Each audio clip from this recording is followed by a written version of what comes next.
Hello everyone, आज हम लोग जानेंगे क्लास 10 सिविक्स का चैप्टर 2 फेडरलिज्म। फेडरलिज्म क्या है? फेडरलिज्म जो है distribution of power among different organ of government, यानी कि सरकार के अलग अलग रूपों के साथ शक्तियों का बंटवारा फेडरलिज्म कहता है। जैसे एक सेंट्रल स्टेट को पावर दे तो उसको फेडरलिज्म कहेंगे। कहता है यहाँ पे फेडरलिज्म जो है ये हमारे यहाँ दो प्रकार के गवर्नमेंट, एक इंटायर कंट्री के लिए है और दूसरी गवर्नमेंट है स्टेट लेवल की, यानी जिसको स्टेट गवर्नमेंट कहते हैं। यहाँ पे कहा जा रहा है फेडरलिज्म में दो स्तर की सरकारें होती हैं, दोनों सेम सिटीजन को गवर्न करती है। जैसे हम बिहार के हैं तो बिहार सरकार भी हम पे गवर्न करेगी और इंडियन सरकार भी। दोनों के अधिकार क्षेत्र अलग अलग बनाए गए हैं ताकि ये लड़े नहीं। दोनों के अपने अपने अधिकार क्षेत्र है, दोनों के संविधान में अपने अपने अलग अलग तरह का टैक्सेशन, सारी व्यवस्थाएं अलग अलग की गई है ताकि किसी प्रकार का कोई भी कॉन्फ्लिक्ट नहीं हो गवर्नमेंट्स के बीच। फिर आगे है कोर्ट को ये पावर है कि ये बतला सके कि कॉन्स्टिट्यूशन क्या कहना चाहते हैं और इनके पावर्स क्या क्या है, अपने अपने अलग अलग पावर्स क्या क्या हैं, ये कोर्ट कह सकती है। कोर्ट जो है सबसे हाईएस्ट, ये सुप्रीम कोर्ट जो है एक एम्पायर की तरह काम करती है। वो देखते रहती है किसकी गलती है और उसको सजा देती है या फिर बतलाती है अपने सुधार कीजिए। फेडरलिज्म क्यों ये कह रहा है कि इसलिए जरूरी है ताकि ये प्रमोट कर सके नेशनल यूनिटी को, ताकि देश में एकता और अखंडता बनी हुई रहे, ताकि म्यूचुअल ट्रस्ट को ये क्या करे, बढ़ावा दे, सब लोगों को लगे कि ये हमारी सरकार है। ठीक है, स्टेट और सेंट्रल दोनों जगह के गवर्नमेंट के लिए। यहाँ पे दो प्रकार के फेडरलिज्म अपनाया गया, कमिंग टुगेदर और होल्डिंग टुगेदर। कमिंग टुगेदर यहाँ यूएसए, स्विट्जरलैंड और ऑस्ट्रेलिया में है और होल्डिंग टुगेदर इंडिया में है। होल्डिंग टुगेदर का मतलब हो गया सब मिल के साथ आएंगे और कमिंग टुगेदर में इक्वल पावर रहता है, सब स्टेट अथॉरिटी को ज़्यादा पावर रहता है और इक्वल पावर रहता है। होल्डिंग टुगेदर में सेंट्रल गवर्नमेंट को ज़्यादा पावर होता है। यहाँ पे 3 लिस्ट बनाया गया है, यूनियन लिस्ट, स्टेट लिस्ट और कंकरेंट लिस्ट। यूनियन लिस्ट में अलग अलग यहाँ एग्जाम्पल्स दिए गए हैं, स्टेट लिस्ट में अलग अलग एग्जाम्पल दिए गए।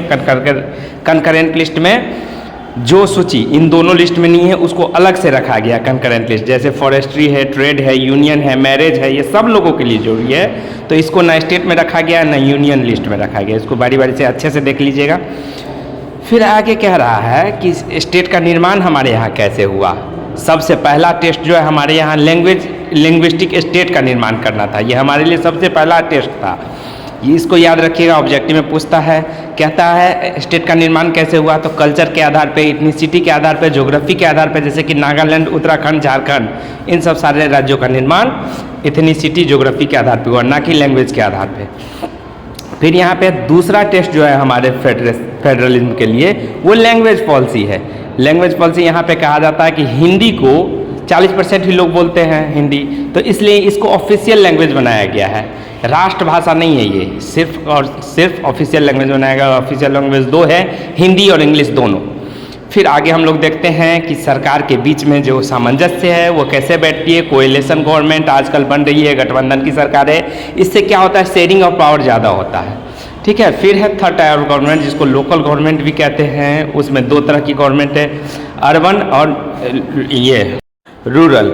यहाँ पे कहा जा रहा है कि 1/3 ऑफ जो सीट होगा वो महिलाओं के लिए रिजर्व रहेगा, ताकि महिलाओं को क्या किया जा सके, ज़्यादा से ज़्यादा सशक्त बनाया जा सके, एम्पावर्ड बनाया जा सके। एम्पावर्ड बनाने के लिए ऐसा किया जा रहा है दोनों लोकल बॉडीज में, अर्बन हो या फिर रूरल हो, दोनों जगह पे 1/3 ऑफ सीट जो है वो महिलाओं के लिए रिजर्व रहेगी। कुछ सीट SC ST के लिए रिजर्व रहेंगी।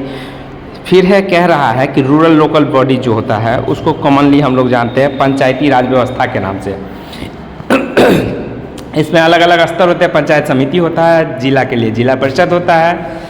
इस प्रकार से अर्बन लोकल बॉडीज़ में भी देखते हैं, छोटे शहरों के लिए म्यूनिसिपैलिटीज होती है और बड़े शहरों के लिए म्यूनिसिपल कॉरपोरेशन होते हैं, जिसको महानगर निगम कहते हैं। जैसे दिल्ली, मुंबई, कोलकाता, चेन्नई, ये सब दिख रहा है आपको, महानगर निगम है। इसमें मेयर हेड होते हैं। आगे है 1992 का एक एक्ट आया था जिसमें कहा जा रहा था 1/3 सीट जो है महिलाओं के लिए आरक्षित रहेगा। SC ST के लिए रिजर्वेशन की व्यवस्थाएं होंगी। स्टेट इलेक्शन कमीशन इन सारे इलेक्शंस को अच्छे से कंडक्ट कराएगी। इसको अच्छे से आप लोग देख लीजिएगा। ये था फेडरलिज्म। ठीक है, थैंक यू।